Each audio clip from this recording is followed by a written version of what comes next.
حضرت مولانا عطا اللہ شاہ بخاری رحمۃ اللہ علیہ ایک بڑے کلب علی خان ایک بہت بڑا شیعہ تھا، اس کا نام بڑا تیز تھا. شاہ صاحب نے اس کا نام سنا تھا، اس نے عطا اللہ شاہ بخاری کا نام سنا تھا کہ عطا اللہ شاہ بخاری بھی خطرناک آدمی. ایک دوسرے کی کبھی ملاقات نہیں ہوتی. ایک دن اللہ کی شان کسی بس میں کلب علی خان بیٹھ گیا شیعہ جبے کے ساتھ، شاہ صاحب اس کے ساتھ بیٹھ گیا. اتفاقاً یہ جمع ہو گئے. چلتے چلتے گاڑی چل پڑی.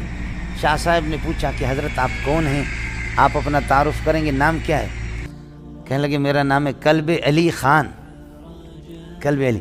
حضرت نے فرمایا کہ یہ کلب علی کیوں نام رکھا؟ کہا بس میرے بڑوں نے، میرے والدین نے کہا کہ علی کا کتا ہوگا تو اللہ کو رحم آئے گا، اللہ بخش دے گا ہمیں. ہم علی کے تو کتے ہیں نا، سمجھے؟ علی کے کتے ہوں گے تو اللہ بخش دے گا. شاہ صاحب نے فرمایا اللہ کے اپنے کتے ذلیل ہو رہے، گلیوں میں پھر رہے.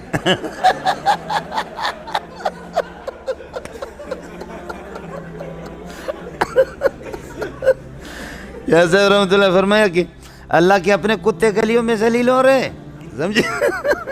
ان کو کچھ نہیں مل رہا اور علی کے کتے کو بخشے گا.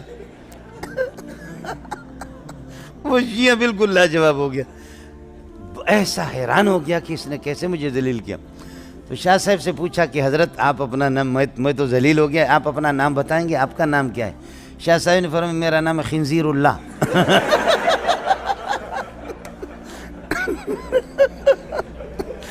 آپ کا نام کہتے میرا نام کیا ہے؟ خنزیر اللہ. اس نے کہا خنزیر اللہ بھی کوئی نام ہے؟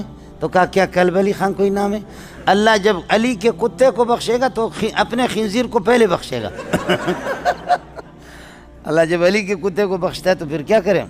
اپنے خنزیر کو تو اس سے پہلے بخشے گا. یہ تو علی کا کتا تھوڑے ہی ہے، اللہ کا خنزیر ہے، اللہ پہلے بخشے گا. سمجھے؟ حیران ہو، بڑا حاضر جواب سے. قادیانی نے کہا کہ غلام احمد قادیانی، غلام کو کاٹو، احمد رہے گا. احمد نبی کا نام ہے. وہ مبشرا برسول یاتی من بعد اسمہ احمد، میرے بعد ایک نبی آئے گا جس کا نام احمد ہے، وہ احمد میں ہوں، غلام کو کاٹو. عطا اللہ شاہ بخاری نے فرمایا عطا اللہ میں عطا کو کاٹو، اللہ رہے گا. میں اللہ ہوں، تجھے کس نے نبی بنایا؟